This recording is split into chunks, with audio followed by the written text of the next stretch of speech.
مرحوم کلینی کی جو حدیث ہے جو الکافی کی پہلے جلد میں انہوں نے لکھی، اور وہ بیان فرمایا کرتے تھے، اور ظاہری بات ہے مضمون حدیث وہ بیان کرتے تھے اپنے الفاظ میں. تو آج اس حدیث کو میں جو ہے وہ چاہوں گا کہ جو محسن ملت ہیں ہمارے مرحوم استاد، ان کی زبان میں جو ہے آپ کو میں شیئر کروں کہ وہ اصل میں حدیث یوں تھی کہ صادق علیہ محمد کی خدمت میں ایک انسان آیا تھا اور اس نے یہ کہا تھا کہ فلاں بندہ جو ہے بڑا دیندار ہے اور بڑا متدین ہے. تو امام نے جو ہے وہ فوراً پلٹ کے یہ سوال پوچھا تھا کہ کیف عقلہ، کہ اس کی جو عقل ہے وہ معرفت ہے اور علم جو ہے وہ کیسا ہے. تو اس نے کہا تھا کہ مجھے نہیں پتہ کہ اس کا شعور، اس کی معرفت اور علم کتنا ہے. تو پھر امام نے اسے یہ بتایا کہ دیکھو جو انسان کا دیندار ہونا ہے اور انسان کا جو عبادت گزار ہونا ہے،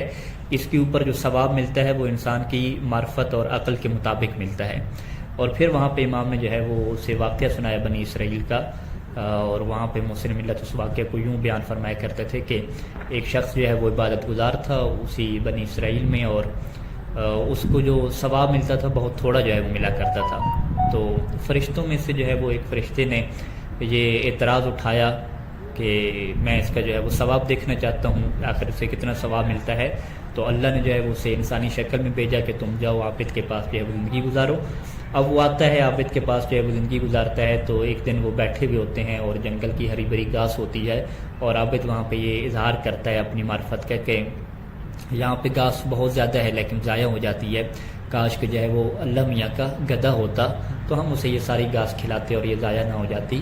تو اب وہاں پہ محسن ملت یہ فرماتے ہیں کہ اس فرشتے نے یہ بات کہی ہوگی کہ جتنی تمہاری معرفت ہے کہ تم اللہ کے جو ہے وہ گدھا بنائے بیٹھے ہو، تو جو ثواب تمہیں مل رہا ہے وہ بھی کیا ہے بہت زیادہ کیا ہے مل رہا ہے. تو یہ واقعہ ہمیں وہ بارہا، یعنی یہ حدیث انہوں نے ہمیں ایک دفعہ نہیں سنائی، بارہا جو ہے انہوں نے سنائی، ہمارے ذہن میں اس چیز کو بٹھایا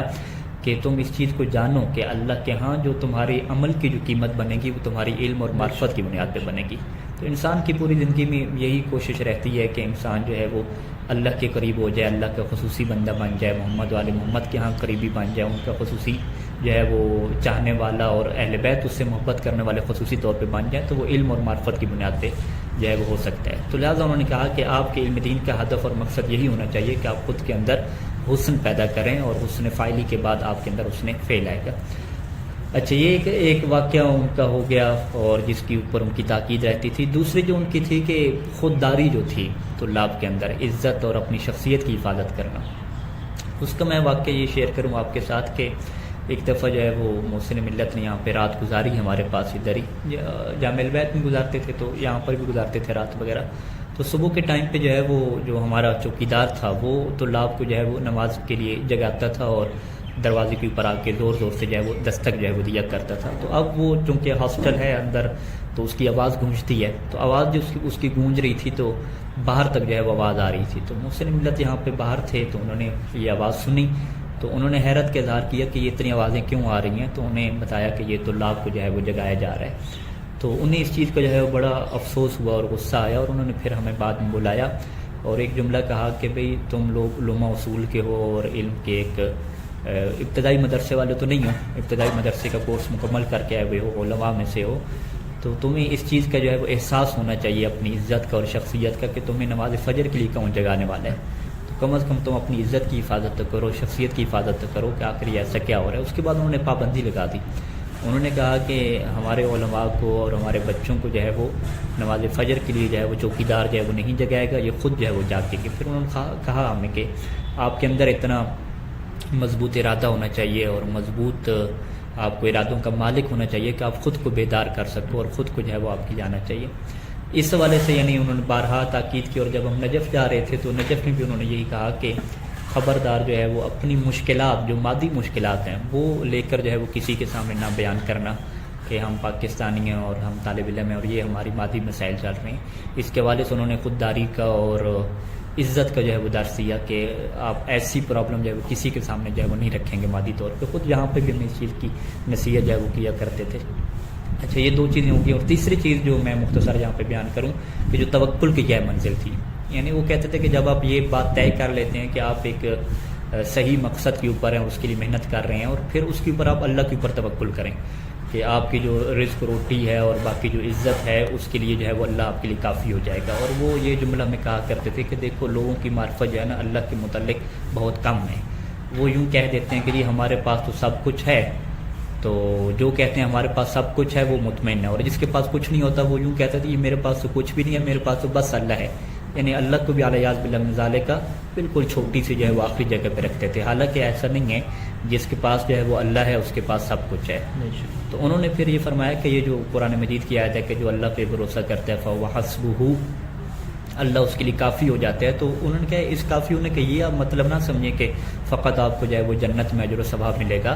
کافی ہونے کا یہ مطلب ہے کہ دنیا میں بھی آپ کی جو ہے وہ عزت اللہ رکھے گا۔ تو وہ ان کا جملہ تھا کہ اللہ آپ کی ناک جو ہے وہ نہیں کٹائے گا، کہ آپ کی جو ہے معاشرے میں ناک کٹ جائے گی، ایسا نہیں ہے، دنیا میں بھی جو ہے وہ آپ کو عزت ملے گی۔ تو آج ہم ان کے مرکز پہ موجود ہیں، اور یہی 3 درس جو ہے وہ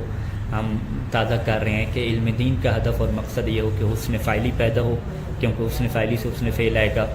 دوسرا جو ہے وہ ہم طالب علموں کو خصوصاً علماء کرام کو اپنی شخصیت، اپنی عزت اور خودداری کی جو ہے حفاظت کرنی ہے، جیسے قرآن مجید نے جو ہے وہ کچھ فقراء کا ذکر کیا اور ان کے فضائل بیان کرے ہیں، ان فضیلتوں میں سے ایک یہ ہے کہ یہ جو ہے وہ اپنی پاک دامنی اور عزت کی وجہ سے کسی سے سوال تک نہیں کرتے، کسی سے مانگتے تک نہیں ہیں، ہوتے ہیں کہ فقیر ہوتے ہیں، ان کے پاس کچھ نہیں ہوتا، لیکن اتنی ان کے پاس یہ خودداری ہوتی ہے۔ اور تیسری چیز توکل کی ہے کہ ہمیں اللہ پہ توکل کرنا ہے، پھر ہمیں یہ نہیں سوچنا کہ دنیا میں ہمیں ذلت ملے گی یا رسوائی ہو جائے گی، یا ایسا نہیں ہے، جو اللہ پہ بھروسہ کرتا ہے تو اللہ اس کی عزت بھی رکھتا ہے اور اسے عزت بھی ملتی ہے۔ تو یہیں پر ہم کیا گفتگو کا اختتام کرتے ہیں۔ ماشاء اللہ جی، بہت ہی خوبصورت انداز میں